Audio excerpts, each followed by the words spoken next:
목자 리드 모임을 시작하도록 하겠습니다. 다 함께 기도하겠습니다. 하나님 아버지 감사합니다. 오늘도 우리를 불러 모으시고 목장 공부를 앞두고 함께 먼저 주의 말씀을 배웁니다. 하나님 이 말씀을 잘 알아 깨닫게 하게 하시고 우리 삶 속에 적용하며 실천하는 저희들이 되어지게 인도하여 주옵소서. 예수 그리스도 이름으로 기도드립니다. 아멘. 오늘은 제사가 예배에 대해서 우리가 같이 공부를 하도록 하겠습니다. 예배는 우리가 매주마다 예배를 드립니다. 또 평일에도 수요 예배가 있고 새벽기도 새벽 예배가 있습니다.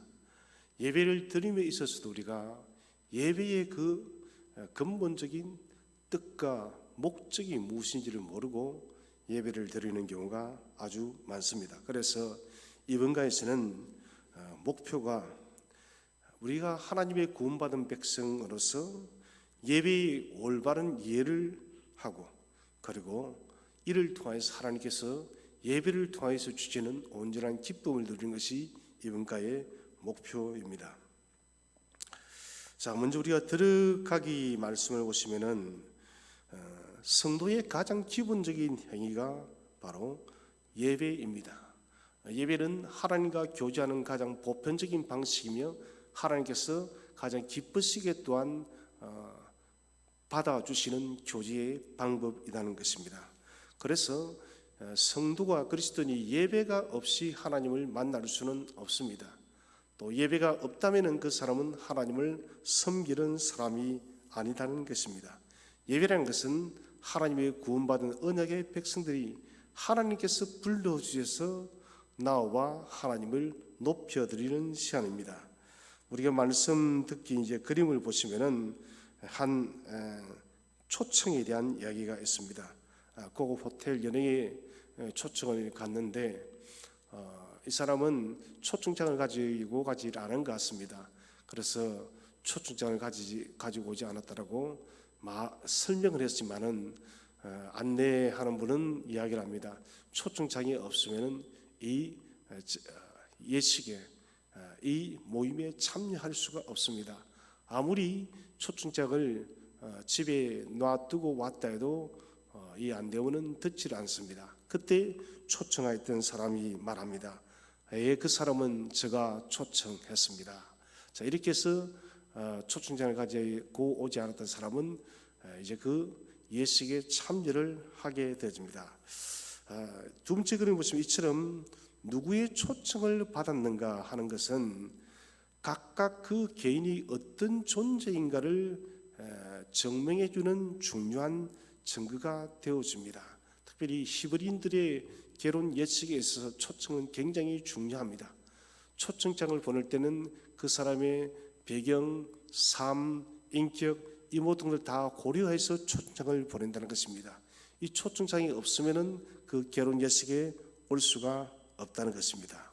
하나님께서 우리를 위대한 예배의 자리로 초청을 하였다. 그렇다면 우리는 어떤 존재이기 때문에 하나님께서는 이 세상의 그 많은 무리들, 그 많은 피조물 중에서 왜 하필 우리를 초청했을까요?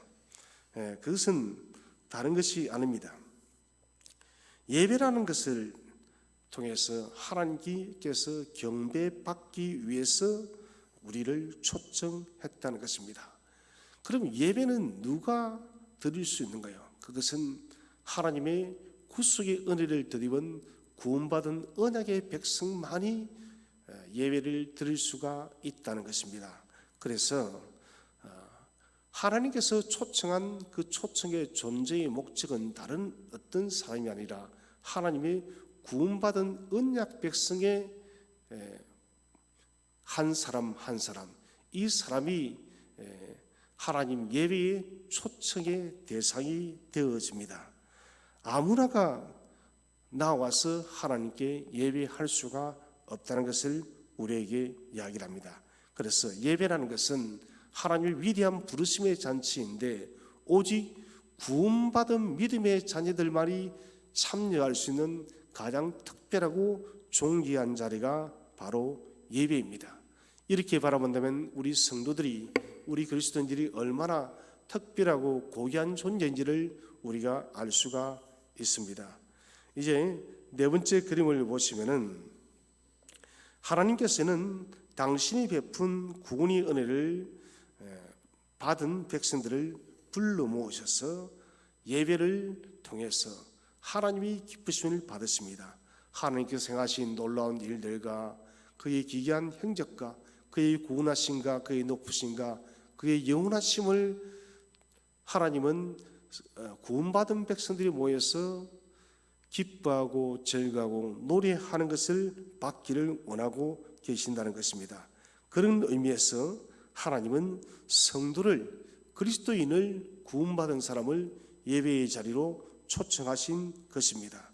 우리는 구원받은 언약의 백성이기 때문에 하나님께 예배하며 나아갈 수가 있습니다.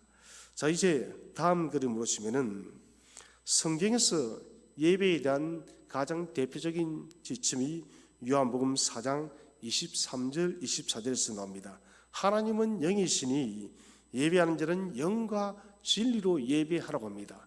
예배하는 사람은 영과 진리로 해야 된다. 왜 그런가? 하나님은 영적인 존재이기 때문에 반드시 영과 진리로 예배를 해야 된다는데, 그럼 영으로 예배한다는 것은 대체 무엇을 의미할까요? 영이라는 것은 먼저 우리가 거듭난 하나님의 백성을 이야기를 하고 있습니다. 예수 그리스도를 통해서 거듭나고 구원되어진 영적 존재인 그리스도인을 이야기하는데, 이 영적 존재가 어떻게 예배를 하는가? 마음과 영혼의 중심을 다해서 하나님께 예배하는 것을 영의 예배라는 것입니다. 왜 예수님께서 영의 예배를 드리려고 했냐면은 그 당시 유대인들은, 특별히 바리새인과 사두개인들은 종교 지도자였습니다. 또 그리고 많은 유대인들은 오랜 세월 동안 구약 시대를 통해서 그들은 하나님을 알고 있었기 때문에 그들만이 최고의 예배를 드린다고 했지만은, 하나님은 종교 지도자들과 유대인들의 그 예배는 영적인 예배가 아니다. 다시 말한다면은 정말 자신의 마음의 중심이 담긴 그런 예배가 아닌 형식적인 예배였기 때문에 하나님은 영의 예배를 드리려 합니다. 다시 말한다면은 마음과 영혼의 중심을 모아서 하나님께 예배를 드리는 것이죠. 우리도 하나님께 예배할 때는 반드시 영의 예배를 드려야 됩니다. 거듭난 성도로서 우리의 마음과 생각과 행동과 영혼과 모든 것들을 그리스도께 집중하여서 삼위 하나님을 높여드리는 것입니다. 그 다음에 진리로 예배하는 것은 무엇을 말하느냐? 이 진리는 바로 예수 그리스도의 구속 사역을 이야기하고 있습니다. 하나님께서는 구약 성경을 통해서 수많은 희생 제사를 보여주었습니다. 이 희생 제사라는 것은 오실 메시아 예수 그리스도를 이야기하고 있으며, 예수 그리스도를 통해서 완전한 화목 제사가 이루어져서 하나님과 인간이 다시 회복되어진다는 것을 우리에게 이야기를 하고 있습니다. 그래서 신약 시대의 예배라는 것은 다른 것이 아니라 우리를 구속하신 생명의 구주 예수 그리스도를 우리가 중심으로 하나님께서 말씀하시고 하나님께서 제시하신 교리적 원칙을 따라서 하나님의 방식으로 예배를 드리는 것입니다. 다시 말씀을 드린다면 진리로 예배한다는 것은 하나님께서 제정하신 예배의 방식으로 예배를 드리는 것이에요. 왜 이 말씀을 하시냐면은 그 당시에 사마리아 사람들은 오랜 이방인들과 함께 생활을 했기 때문에 그들은 진리에서 많이 멀어져 있었습니다. 그래서 어떻게 하나님을 예배해야 될지, 무엇보다도 진리가 누구인지를 그들은 바로 알지 못하였고, 구속사역의 성취이신 예수 그리스도를 그들은 깨닫지 못하여서 사마리아인들에게 말합니다. 이제 너희들이 잘 모르는 짐작으로, 너희들의 생각으로 드리는 예배를 드리지 말고 하나님께서 너희들에게 가르쳐주는 진리의 방식으로, 하나님의 방식으로 예배를 드리라. 곧 그리스도를 중심으로 삼위 하나님을 높여드리는 참된 제사를 드리라는 것이죠. 오늘날 우리가 지금 코로나 시대로 인해서 예배가 많이 흐트러졌습니다. 지금 예배의 가장 큰 문제는 다른 것이 아니라 진리의 예배가 점점 사라지고 있습니다. 많은 그리스도인들이 이제는 영상 예배가 체질화되어져서 마음대로 그냥 교회에 나올 수 있음에도 불구하고도 영상 채널을 이곳저곳 돌리면서 예배를 소비를 하고 있습니다. 여러분, 예배는 소비하는 것이 아닙니다. 예배는 자신을 하나님께 희생제물로 드리는 것이 예배인 것입니다. 설교 말씀을 듣는 그것이 예배가 되는 것이 아니다는 것입니다. 그런데 오늘날 이 코로나로 인해서 많은 그리스도인들이 설교를 자기 취미대로, 자기 관심대로, 자기 취향대로 듣는 것으로 예배를 드렸다고 생각하는데 그것은 하나님이 받으시는 예배가 아니라는 것을 반드시 알아야 될 것입니다. 이제 6번째 그림을 보시면은 예배의 대상이 누구인지 모르면은 예배 자체가 되지 않습니다. 다시 말하면은 우리의 예배의 대상은 다른 누구 아니라 삼위일체 하나님을 높여드리고 그분만을 경배한다는 것입니다. 그래서 영과 진리로 예배를 하라는 것은 삼위 하나님과 참되게 교감하는 영적인 예배를 드리라는 것입니다. 그 다음에 다음 7번째 그림을 보시면은 이런 예배의 지침은 예배하는 성도의 자세에 대해서 방향을 제시합니다. 첫째는 하나님의 잔치에 초청받은 마음으로 예배하는 것입니다. 위대하신 창조주 하나님이 저와 여러분을 구원의 백성으로 삼으시고 우리를 그냥 버려두지 않으시고 당신의 위대한 예배의 자리에 우리를 초청해 주었기 때문에 우리는 최선의 기쁨과 최고의 즐거움으로 하나님의 그 초청에 응답하고 그 잔치에 함께 참여해야 된다는 것입니다. 그래서 예배는 하나님께서 초청한 그 잔치에 참여하는 것입니다. 그 다음 8번째 그림을 보시면은 계속해서 우리가 이 잔치에 있어서는 기쁨으로 나아가야 됩니다.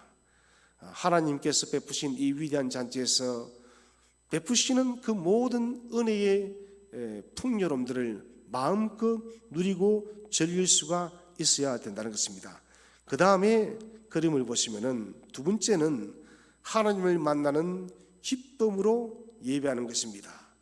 예배가 시작되어지면은 모든 시간이 하나님을 만나는 시간입니다.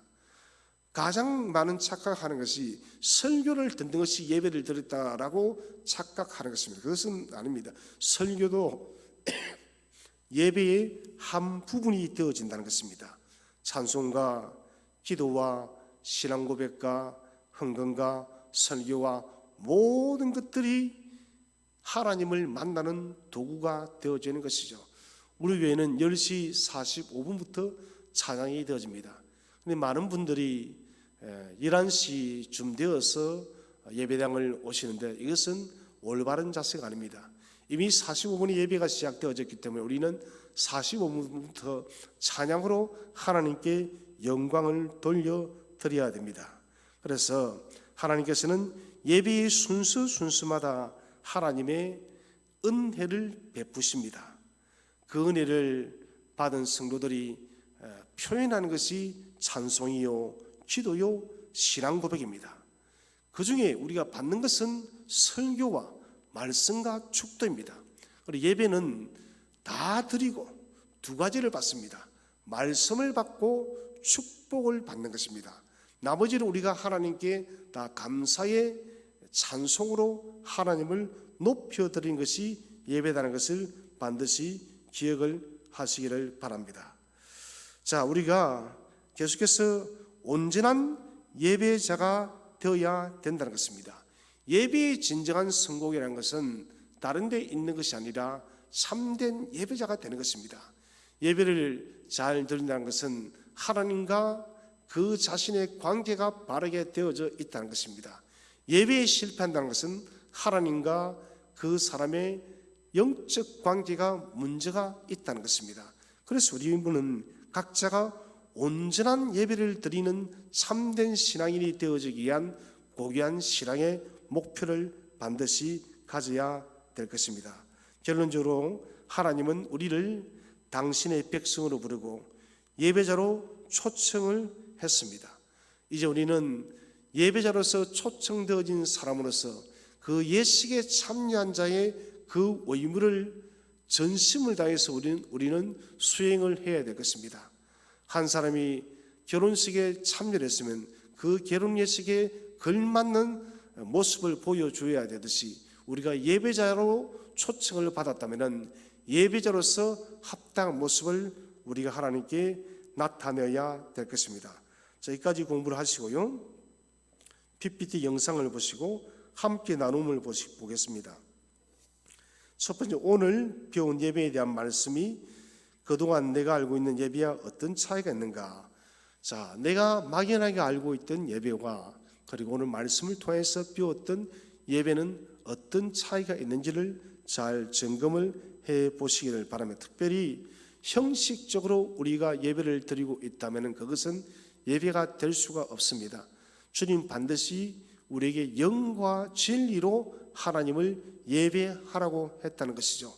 영과 진리로 하나님을 예배하지 않으면 그 예배는 예배가 될 수가 없습니다. 자, 두 번째, 우리가 온전한 예배자가 되기 위해서 어떤 노력을 해야 될까요? 예배의 준비, 예배 드리기, 예배 마무리, 세 가지로 챕터를 나누어 놨는데 예배의 준비를 위해서 나는 무엇을 할 것인가? 나는 예배를 드릴 때 어떻게 예배를 드릴 것인가? 예배를 마무리할 때는 어떻게 예배를 마무리할 것인가? 이것을 부분별로 잘 준비를 하시기 바랍니다. 특별히 예배 준비를 보시면은 시간을 반드시 확보하시기를 바랍니다. 그리고 복장도 평일과는 다르게 구분되어지게 복장을 갖추어 주시고, 특별히 헌금은 우리가 이런 구분되어지게 드리십시오.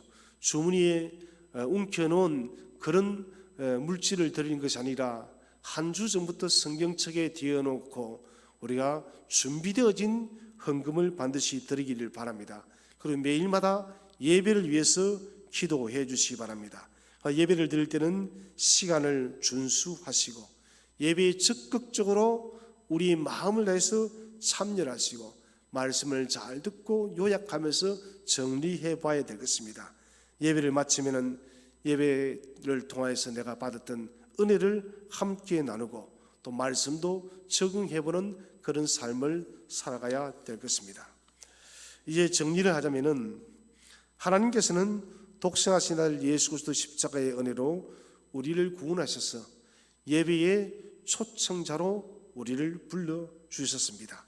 우리가 언약의 백성이 되어졌기 때문에, 그래서 하나님은 언약의 백성인 우리들을 부르셔서 하나님을 예배할 수 있는 특권을 주었습니다. 예배는 분명히 특권입니다. 이제 우리는 온전한 예배자, 참된 예배자로 서가기 위해서 우리 자신을 더욱더 예배를 위해서 준비하고 경건되게 구분되게 거룩하게 살아가는 저와 여러분이 되시기를 바랍니다. 제가 한번 기도하고 마치도록 하겠습니다. 하나님 아버지, 오늘 우리가 예배에 대해서 함께 배웠습니다. 우리 모든 성도들이 영과 진리의 예배를 드리게 하게 하시고 잘 준비되어진 예배를 드려 우리 하나님을 영원롭게 하는 복된 성도들이 되어지게 인도하여 주옵소서. 예수 그리스도의 이름으로 감사하며 기도드립니다. 아멘. 수고했습니다. 마치도록 하겠습니다.